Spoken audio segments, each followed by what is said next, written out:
अस्सलाम वालेकुम स्टूडेंट्स। ये अब अगर हम पेज नंबर 128 पे हैं तो सबसे पहले तो कह रहा है what do you observe in the water.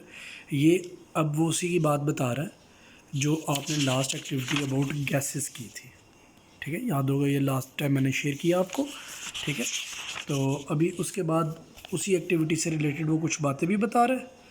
ठीक है जी, और डू यू नो भी है, ये मैं आपको आज सेंड करूँगा तो ये आप इसको ज़रूर पढ़ लीजिएगा। अच्छे एप्लीकेशंस हैं, तो मुझे आज इस सारी चीज़ को जो है वो पढ़ाने की ज़रूरत बोर्ड पे इसलिए नहीं है क्योंकि थोड़े से थोरेटिकल टॉपिक्स आगे आ रहे हैं। ठीक है जी, अब आ रही है जी applications of expansion and contraction of solids, यानी कैसे हम एक्सपेंशन और कॉन्ट्रैक्शन ऑफ सॉलिड्स को से फ़ायदा उठा सकते हैं और उसकी क्या क्या एप्लीकेशंस हैं हमारे पास।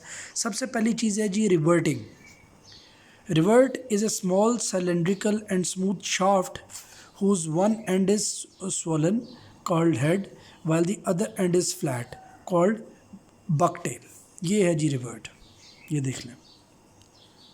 ठीक है जी, ये रिवर्ट है।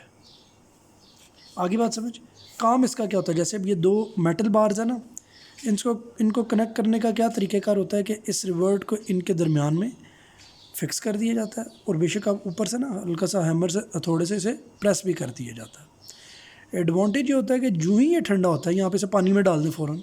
ठीक है, यहाँ पे ये हॉट होता है ना, साइज़ इंक्रीज़ होता है, जब ही आप इसे पानी में डालते हैं तो ये अपने आप को शॉर्टन कर लेता है और उसकी वजह से एडवांटेज ये होता है कि रिवर्ट बड़ी तेज़ी से फिक्स कर लेती है इन दोनों आयरन बार्स को और उतरने नहीं देती। ठीक है जी, आपस में इन्हें हिलने भी नहीं देती और ये पक्का बाइंड कर देती है। सो ये बहुत सारा हमारे जितने भी मैकेनिकल वर्क्स हैं जहाँ पे हमें इस तरीके से आयरन बार्स को आपस में कनेक्ट करने की ज़रूरत पेश आती है तो रिवर्ट बहुत ज़्यादा काम देती है। कंस्ट्रक्शन में इसका बहुत ज़्यादा यूज़ है। लेकिन जी hot rivets are use to join the metal plates. This process in which two metal plates are joined together by means of rivets is called reverting.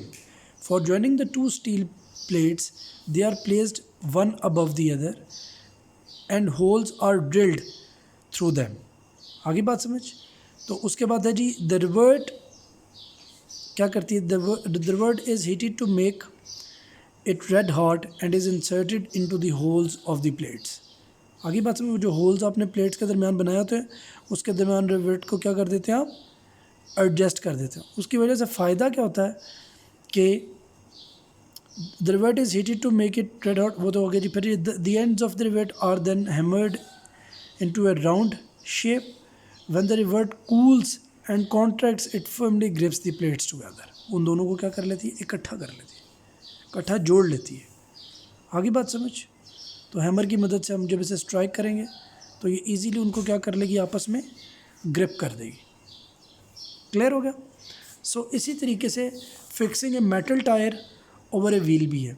Tonga tyre जो होता है ना, जो टोंगा टायर होता है वो आप समझिए कि एग्जैक्टली उसके लिए तो ये आइडियल है। अदरवाइज़ ये जितनी आपकी क्या कहते हैं, ये वो जो ट्रैक बकेट्स होती हैं, लाइक जिसे हम आम तौर पर रेडियाँ कहते हैं वुडन वाली, तो वुडन जो होती हैं लकड़ी की बनी, उनमें भी नीचे टायर्स होते हैं। इसमें अब ये क्या है कि ये वुडन टायर है। ठीक है, रबर को क्या किया गया है, रबर को इस मेटल टायर को, बल्कि ये मेटल टायर है, मेटल है ये। ठीक है जी, रबर भी हो तो तब भी आसानी है, मेटल हो तो तब भी आसानी है। इसको हीटअप कर लिया जाता है। ये मेटल टायर जब हीटअप होता है तो अपने आप की साइज़ को इंक्रीज़ कर लेता है। इंक्रीज़ करता है तो बड़ी जल्दी इसके ऊपर क्या होता है जी, प्लेस कर लिया जाता है। साथ इसको टायर को फ़ौरन से पहले किसी ठंडे पानी में डाल दिया जाता है ताकि मेटल अपने टेम्परेचर को गिराए। जब गिराता है तो दोबारा से क्या हो जाता है, कॉन्ट्रैक्ट। जब कॉन्ट्रैक्ट होता है तो इस वुडन जो है ना आपका व्हील, इसके ऊपर क्या करता है, इसे टाइटली ग्रिप कर जाता है। लिखा भी है the metal tyres which are fixed over the wooden wheels of the carts word था। ठीक है जी, और slightly smaller than the wheels when they are cold। On heating, the metal tire expands and its diameter increases। Then hot tire can easily be fitted onto the wheel। On cooling, the metal tire contracts and fits over the wheel tightly। Same इसी तरीके से fixing axle into a wheel भी है। अब देखिए ये axle originally क्या है, बिफोर कॉन्ट्रैक्शन कितना थिक है कि इसके अंदर जा नहीं सकता, इसे ठंडा कर दिया जाता है। जो ही ठंडा करते हैं तो इसका साइज़ डाउन हो जाता है, ये इजीली क्या करेगा, बीच में फिट हो जाएगा। दोबारा से जब ये हीट अप होगा और इसे ठंडा करने के लिए इसे नाइट्रोजन में डाला जाता है, तो ये दोबारा से क्या करेगा, उस एक्सेल के साथ जो ही हीट अप होगा तो ये फिक्स हो जाएगा। तो बहुत सारे मैकेनिकल टूल्स इसी फिनोमेना को यूज़ करके बनाए जाते हैं। फिर है जी, this method is mostly use to fit in axle of train wheels. फिर लिखा जी, in this method contraction is used instead of thermal expansion. The diameter of the axle is slightly larger than of the hub of the metal wheel. फिर है जी, the wheel is placed in liquid nitrogen when it is below -196 degree Celsius temperature. So nitrogen की वजह से वो क्या, इतनी ठंडी nitrogen की वजह से वो क्या करता है, वो भी कॉन्ट्रैक्ट कर जाता है। The axle cools and contracts, it is then inserted into the hub of the wheel and is allowed to come to room temperature. At room temperature, axle expands and fits into the wheel tightly. So this is enough for today. जो मैंने आपको explain किया दोबारा से कर देता हूँ। Riveting के अंदर भी ये होता है कि दो मेटल प्लेट्स के दरमियान हम क्या कर देते हैं, ड्रिल करके सुराख कर लेते हैं, रिवर्ट को उसके अंदर क्या कर देते हैं, लगा देते हैं, स्ट्राइक करके जोड़ भी देते हैं। उसके बाद हम देखते हैं जो ये ठंडा होती है तो क्या करती है, ये दोनों को इस तरीके से टाइटली क्या कर देती है, बाइंड कर देती है, ग्रिप कर जाती है। इसको ओपन करते हुए भी ये किया जाता है कि इसे दोबारा से हीटअप किया जाता है, ये एक्सपैंड कर जाती है, और अगर कोई मतलब ये आयरन बार को रिप्लेस करना हो तो आप फिर कर सकते हैं। अदर दैन दिस, ये वैसे इनको इन दोनों के अंदर से निकालना हेल प्रॉब्लम है, आप कर ही नहीं सकते।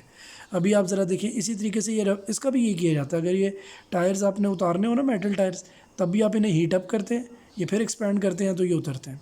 प्रोसेस क्या है कि ये पहले शॉर्टन होते हैं साइज़ में, ठीक है जी। इन्हें फिक्स करने का क्या तरीका है, हीट अप किया जाता है, हीट अप करके क्या किया जाता है जी, इसके ऊपर वुडन व्हील के ऊपर लगा दिया जाता है, तब लूज़ सा होता है। लेकिन जो ही आप इसे ठंडे पानी में डालते हैं ना व्हील को, तो क्या होता है, वो फ़ौरन से पहले इसको क्या कर लेता है, कॉन्ट्रैक्ट होने की वजह से ग्रिप कर जाता है। और फिक्सिंग एक्सेल इनटू व्हील में उल्टा प्रोसेस यूज़ होता है कॉन्ट्रैक्शन का। जैसे कि देखें, ये जो आपके पास अवेलेबल है, क्या कहते हैं, एक्सेल, ठीक है, तो इसका डायमीटर बड़ा होता है as compared to the hub of the wheel.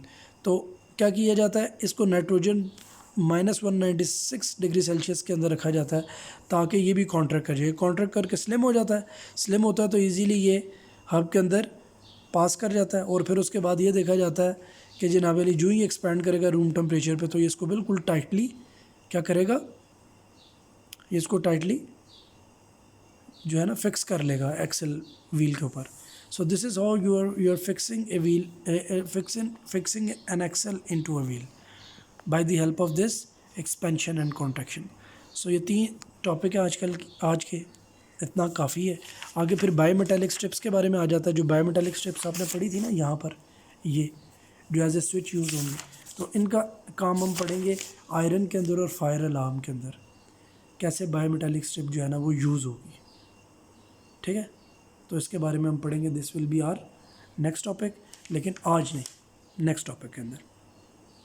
फिर मैं आपको फिर उसके बाद बताऊंगा कि इफ़ेक्ट्स ऑफ एक्सपेंशन और कॉन्ट्रैक्शन क्या है, और कुछ जिस तरह एक्सपेंशन और कॉन्ट्रैक्शन की एप्लीकेशंस हैं तो इस तरह इसके नुकसानात भी हैं, तो उनको ओवरकम कैसे किया जाता है इसके बारे में पढ़ेंगे। सो आज के लिए आपका ये छोटे छोटे 3 टॉपिक बहुत ज़रूरी हैं। अक्सर इन पे शॉर्ट नोट बेटा आ जाता है, पिक्चर्स में सेंड कर देता हूँ, इनको ज़रूर तैयार कर लें आप। Thank you so much students, अल्लाह हाफिज़।